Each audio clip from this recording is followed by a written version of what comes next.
I'm up here at the shop today, and I'm gonna try and put this rack down here. Right there's an old CB175 or something like that rack that I had in a bunch of stuff from a bunch of motorcycles that I purchased.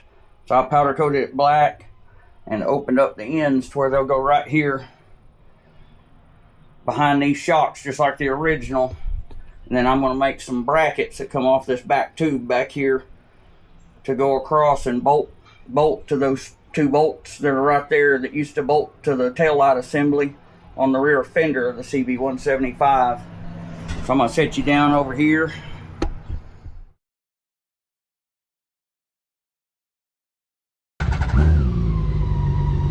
Ricky takes ramblings, raise your hands, rolling thunder across the land, from mini bikes to iron steeds, every rider knows this creed. Ricky takes ramblings, hear the call. Wheels rising above it all, full throttle till the end of time, living life one ride at a time. Let's get you a good viewpoint. I've got to pull the seat off real quick, which means I've got to take these off, and that is a 6mm hex. Boy, they put that one in. I might have to go get me a regular driver. Ooh, they cross-threaded that. That's cross-threaded tight. All right, let me put you on. Alright guys, I got a 6mm manual here. Whew, those are in there. They didn't want these to come out. And guys, I did figure out that the missing, or the bottom bolt was not wrong on the motor mount. They torqued it so tight that the nut and the end of the bolt snapped off. So I dug through my bins of C50 and CT70 stuff and got a real Honda bolt and stuck in there, and I guarantee you it's not going to snap off. I'll put this stuff right here so it doesn't get lost. I'm going to do the other side over here. It's much easier.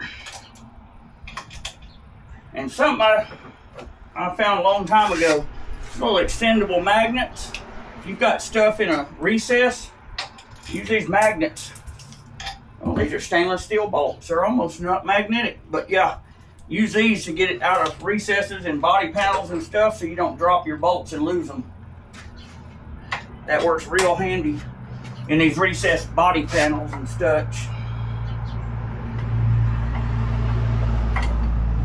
Alright, got both of them off.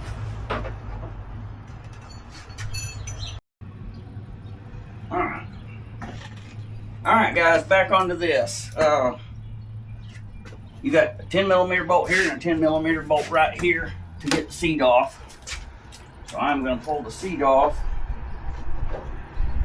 That way I can have access to this back bar.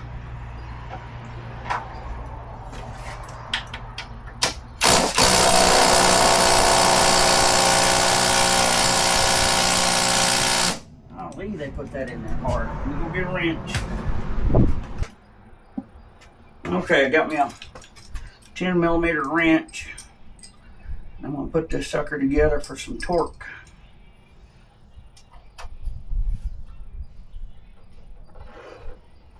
Now that was on there.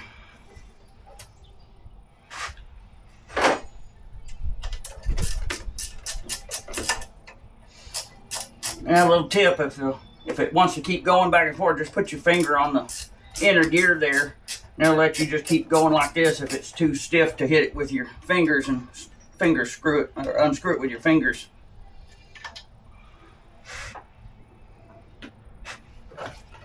All right, see, these are nice. See, oh, it's got a little toolkit with it. That's really cool. Let's see what kind of tools we got in here.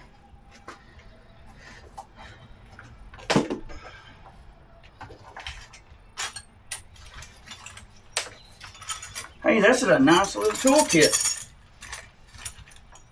It's got all the Allen wrenches. It's got wrenches. It's got even a Torx wrench in here. Spark plug wrench and a screwdriver that converts from a flat to a Phillips. That's a pretty nice little toolkit for a little Chinese bike. I didn't expect that. It all fits right here in the bottom of the seat.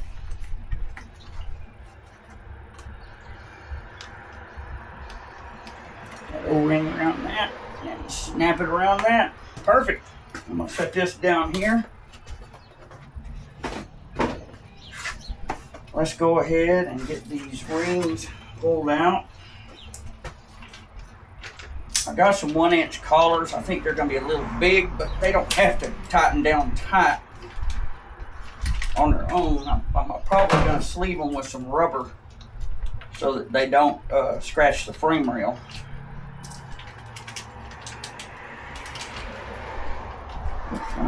Bolt's already out of it. These were like, I think $18 on Amazon. They weren't bad. All right, guys, I hope y'all could hear everything I did. I've got the cover over that one for the air on the microphone, and I forgot to turn my mic back on a while ago. So what we're doing here is we're going to try and install that rack on this bike. So I pulled both of the handles off. Little grab handles, got the seat off. It's a 10mm bolt. These are 6mm hexes on the inside of them. And I got these little 1-inch clamps. Yeah, they might actually be the right ones.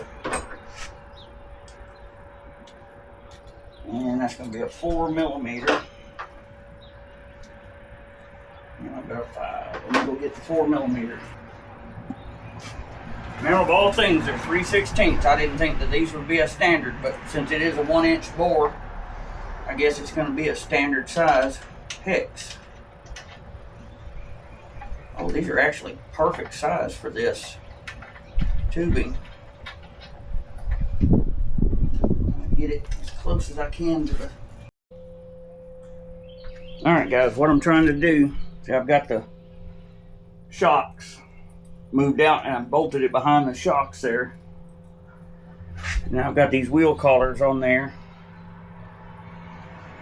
right there, so that I can make a bracket that goes from there to right there, and it'll bolt together. And that'll hold this back end up. So I want this about right there. Let's go out here and we'll see how level that is. I want it. The back of it needs to be level, so that bar needs to be going uphill.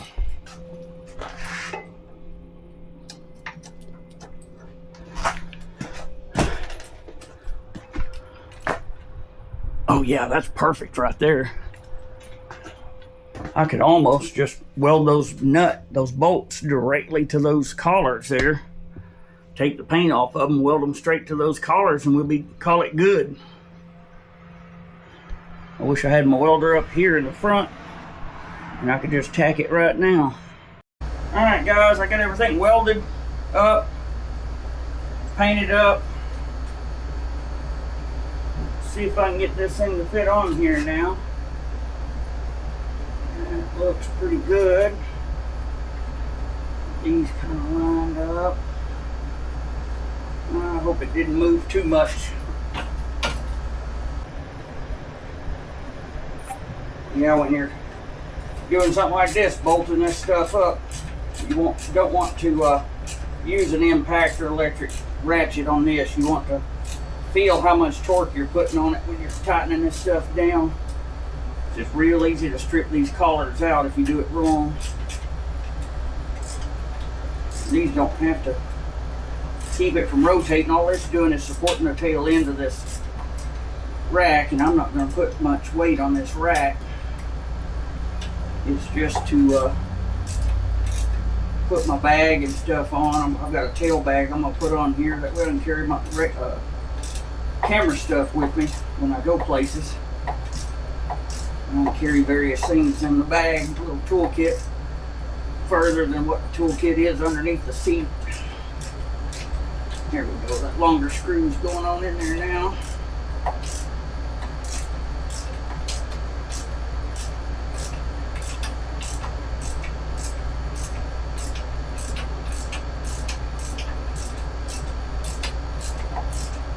Now let's get to where it's tighten up.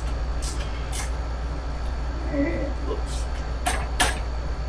it's pretty dang straight. Right there is perfect. Typical 10mm hiding from you. I swear, they're the sneaky ones. Then the 1/2 inch and 9/16 on the other side. Sometimes a 7/16, but I always have trouble finding my 1/2 inch and 9/16. Let's see. It needs to go up under that. It's right on there.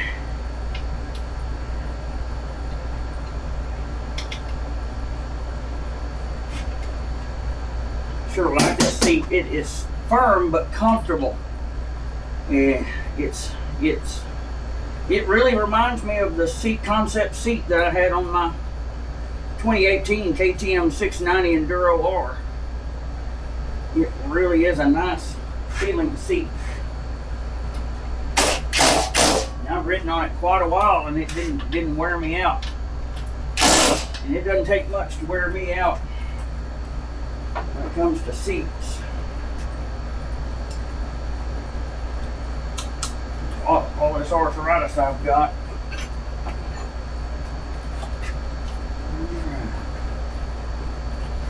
I'll put that handle. Do these in by hand, and I'll torque them down.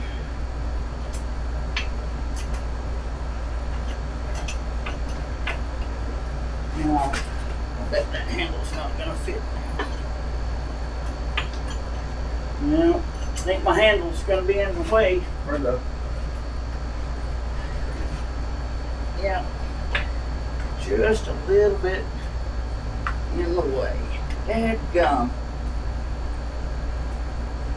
I'm not going to be able to put my little handles back on with my rack, which it's okay. I like how it was covered up the seat mount, but I'm good with it. Because I've got this strapped to now. It can be a oh Jesus handle for somebody.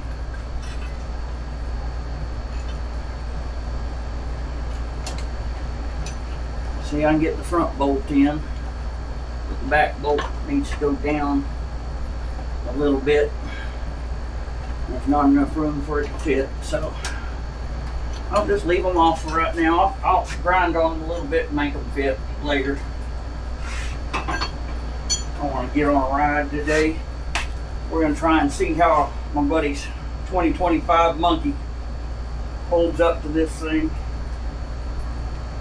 So, get you over here.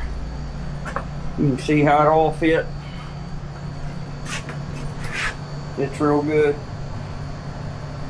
Only thing I don't like is the fact that you can see that area where the seat bolt's down now. So I'll either grind on those handles and make them fit and refinish them, or I'll make a plate to cover that if I don't like it. But it's gonna be great. All right, see you out on the road.